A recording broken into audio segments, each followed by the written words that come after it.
자, 역사를 가장 역사답게 가르친다고 자부하는 황현필입니다. 제가 지난번에 우리 역사상 최악의 인물 5인을 선정했습니다. 야, 왜 김춘추 이름이 빠졌냐? 왜 이완용 이름이 빠졌냐? 라는 별의별 댓글들이 많이 있었습니다. 그 댓글 중에 그럼 우리 역사상 최악의 인물 말고 최고의 인물, 네가 생각하는 최고의 인물은 누구냐? 라는 질문도 있어서 실제로 어느 시대에 어느 관점으로 역사적 인물을 바라보냐, 어떤 가치를 크게 생각하냐에 따라서 그 자신이 좋아하는 역사적 인물은 다 다를 수 있죠. 그러나 이건 정확하게 개인적으로 제 생각입니다. 저의 견해가 들어간 제가 생각하는, 황현필이 생각하는 우리 역사상 최고의 인물 3인 누군지 발표하기 전에 일단 이 3인에 대해서 우리 조교 선생님, PD님 그리고 우리 역바연 선생님들이 다 같이 생각이 일치했다는 말씀을 한번 드리면서 이게 뭐지? 내가 방어막을 치는 건가? 내 혼자만의 생각은 아니라는 거죠. 첫 번째, 광개토대왕. 넓게 영토를 개척했다. 우리 역사상 가장 강성했던 국가. 그 국가가 700년간 존속하고 있었을 때, 우와, 옆에 중국에서는 30여 개 나라가 흥망성쇠를 거듭했단 말이죠. 물론 가장 넓은 영토를 구가했던 국가는 발해입니다만, 그래도 누가 뭐라고 해도 우리 마음속에, 저 가슴속 깊은 곳에 우리의 자부심으로 남아있는 나라 고구려.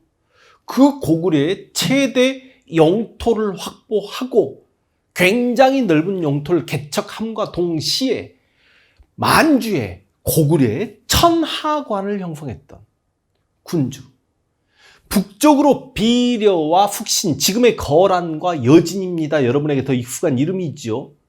동쪽으로는 동부여, 서쪽으로는 요동을 확보하면서 후연이라는 나라를 멸망까지 시킵니다. 남쪽으로는 백제를 압박해서 백제 아신왕의 항복을 받아내고 한강 이북을 장악하죠. 물론 저기 낙동강유역까지 5만 철기병을 보내서 신라를 침략해온 일본을 몰아내고 낙동강유역까지 광개토대왕의 입김이 묻혔다는 게 호명 그릇을 통해서 보여주고, 당시 신라는 광개토대왕의 어찌 보면 제후국 같은 느낌이었죠. 그 광개토대왕이 39세에 돌아가셨습니다만 좀 아쉽죠. 우리 입장에서 조금만 더 사셨더라면, 오죽하면 중국인들조차도 우리가 예를 들어서 누르하치, 야울라보기, 아구타, 테무치냐 징기스칸이라는 건 다 알겠습니다만 아구타, 야울라보기 어디선가 들어본 이름들 아닙니까? 금나라 시조고 요나라 시조고 청나라 시조들 이야기 제가 했습니다. 그런데 중국인들 자꾸 세종대왕 물어봐도 잘 모릅니다. 다른 역사적 인물들 물어봐도 잘 몰라요. 그러나 광개토대왕, 중국인들이 호태왕이라고 기억하고 있는, 어찌 보면 이 민족의 정복군주에게 졸호자라는 그 단어를 붙여준, 클태자를 붙여준 그 호태왕에 대해서 중국인들 역시 다 기억하고 있는 만주의 지배자. 최소한 우리 역사상 최고의 인물 3인에 저는 광개토대왕을 제가 감히 뭐라고 선정하겠습니까만 이렇게 넣는데 주저하지 않았습니다. 첫 번째 광개토대왕. 두 번째, 또 하필 왕입니다. 이도 세종대왕. 역사를 공부하면 할수록 왜 우리 선배 역사가들이 세종 했는가 알게 됩니다. 세종의 애민의 마음은 정말 감동적입니다. 자기 나라 역사를 공부한 학자들조차도 왜 우리 역사에는 이렇게 백성을 사랑했던 군주가 없었을까? 아니, 여러분, 조선시대 내내 세종은 위대한 대왕이었습니다. 그런데 나라를 빼앗기고 일제강점기 시기조차 일본 학자들조차 세종의 흠집을 낼 수는 없었죠. 하다못해 저 북한에서조차도 세종은 위대한 군주입니다. 세종의 어마어마한 업적들, 이거 다음 시간에 저한테 여러분이 한번 해줘 보세요라고 이야기하면 제가 컨디션 좋을 때는 세종 업적을 한 50개에서 60개까지 말씀드릴 수 있습니다. 15세기 부국 강병을 이끌었고 민족문화 창달을 이끌었던 정말 위대한 세종대왕, 그리고 현재 우리의 국경선인 압록강과 두만강까지 역시 확정지은 세종대왕. 그런데 그 세종대왕이 우리가 정말 고마운 이유가 한자 문화권에 속해서 몽골도, 여진도, 거란도, 일본도 자국의 문자를 다 가지고 있었지만 약간 중국의 사대적인 삶을 살고 있었던, 특히 원간석기 이후에 고려, 조선으로 넘어오는 그 시기, 우리의 자주적 문자 한글을 창제하심으로 인해 이 한글이 없었으면 우리 어떻게 됐을까라고 생각해도 모골이 송연해지는, 우리는 한글을 쓰고 모든 책을 읽고 글을 쓸 때마다 세종대왕에게 감사하는 마음을 느껴야 될 정도로 정말 세종은 너무 우리 후손들에게 큰 무언가를 남겼다. 최근에 와서 이 세종께서 아니 이상하게 극우 보수들에게 까입니다. 그냥 보수가 아닙니다. 이상한 꼴통 보수들. 여러분, 대한민국의 보수를 자처하는 분들 중에 19 이상은 당연히 세종대왕을 존경하죠. 그런데 이승만 학당에 이상한 사람이 세종대왕을 까내리기 시작하니까 이상하게 꼴통 유튜버들이, 역사를 제대로 공부하지 않은 분들이 너희들은 모르는데 나는 이걸 알고 있다라고 하면서 세종대왕을 공격합니다. 세종대왕이 사대주의자다. 세종대왕이 명나라에 공녀 몇 명을 보냈다. 세종대왕이 노비정모법을 실시해서 조선의 노비수를 늘렸다. 세종대왕께서 부민고소 금지법을 발표하여 수령들의 권한이 커지고 수령들을 고발하지 못하게 만들었다. 어떤 인물을 평가할 때는 항상 그 인물이 속해 있는 그 시대 상황, 모든 인간은 시대에 속박되기 마련입니다. 물론 세종대왕께서 노비마저 아예 그냥 해산을 시켰더라면 광종의 노비안건법, 공민왕의 노비변정사업, 그 광종의 노비안건법이나 공민왕의 전민변정사업이나 태종이방원의 노비변정사업은 그 왕들의 필요에 따라서 그렇게 노비를 해방시킨 측면이 있었지만 세종은 물론 그렇게는 하지 않았습니다. 그렇다면, 그리고 세종이 사대적이었다. 이거 제가 다음 시간에 따로 세종에 대한 비판에 대해서 대응하는 영상을 따로 찍겠습니다만, 그렇게 치면 20세기에서 21세기 이 대한민국의 모든 대통령들은 전시작전권도 없는 시대, 그 사대적인 시대의 대통령이었단 말입니까? 시대적 속박이라는 게 있는 거라고. 무슨 말인지 이해가 되시죠? 세종 관련 여러 가지 뜨거운 논쟁거리 영상은 바로 이어서 촬영할 수 있도록 하겠습니다. 세 번째, 우리 역사상 최고의 인물, 마지막 이순신. 두 번째 세종대왕 이야기하는 순간 세 번째는 이순신이겠다, 그런 생각들을 가졌을 겁니다.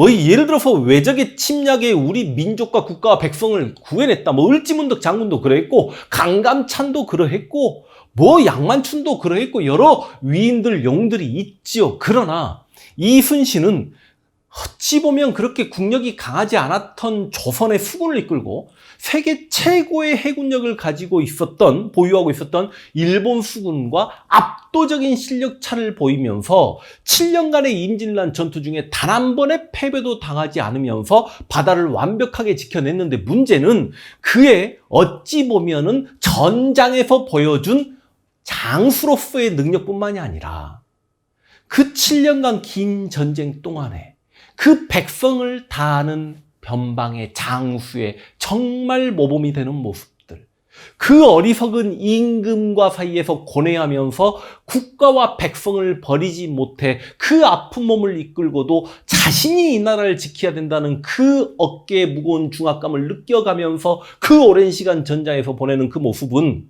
정말 세계사 어떤 전쟁사의 어떤 영웅들보다도 우리를 가슴 아프게 하고, 그래서 우리는 그로 인해서 많은 것들을 배우죠.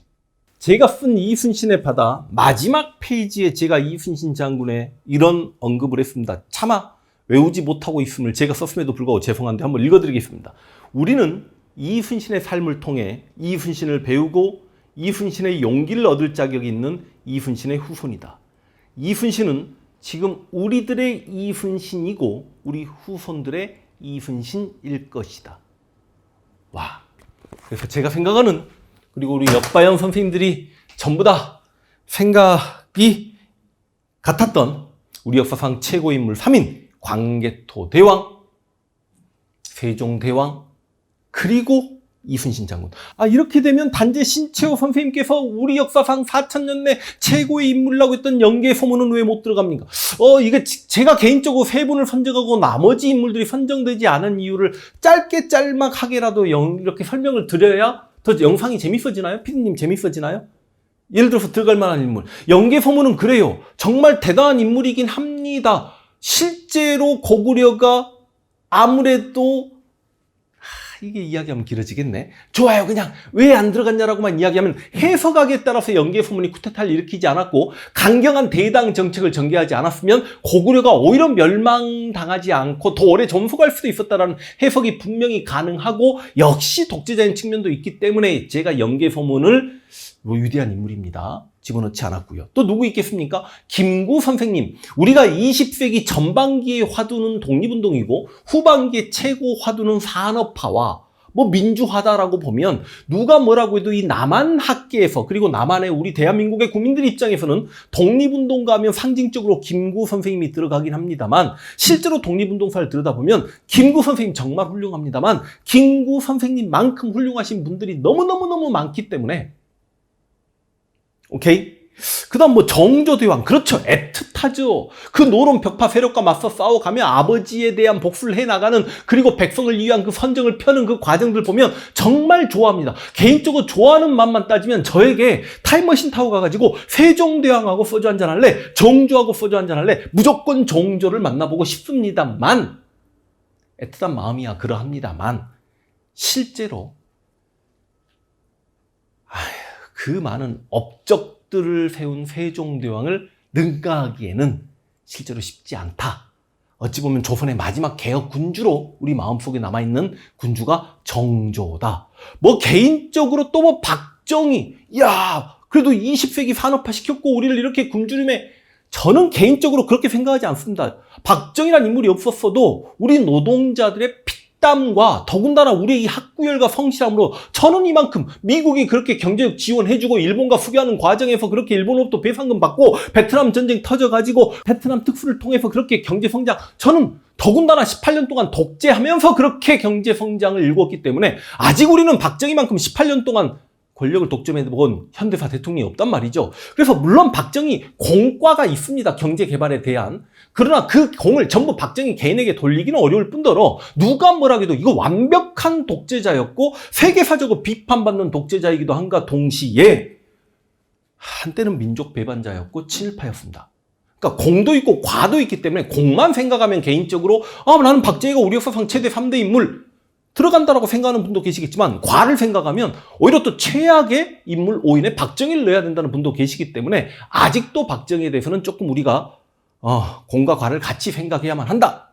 그렇게 치면 또 김대중 대통령 들어가야 되지 않냐. 현대사에서 노벨 평화상도 받았고 민주화에 어찌 보면 산증이기도 하고 그렇습니다만 안타깝죠. 남북한 분단 시대에 더군다나 그 절반의 대한민국의 이념에 로 인해서 좌우로 쪼개져 버린 상태에서 이 절반 나라 대한민국에서도 한쪽 세력의 지지만을 받고 있는 아쉬운 부분이 있기 때문에 정말 어찌 보면 그 김대중 전 대통령이 머릿속에 지니고 있었던 가슴속에 품고 있었던 그 웅대한 이상과 그 엄청난 학식과 이런 것들 따지면 대단한 인물이긴 하지만 역시 우리 역사상 3대 인물에 포함시키기는 조금 아쉬웠다.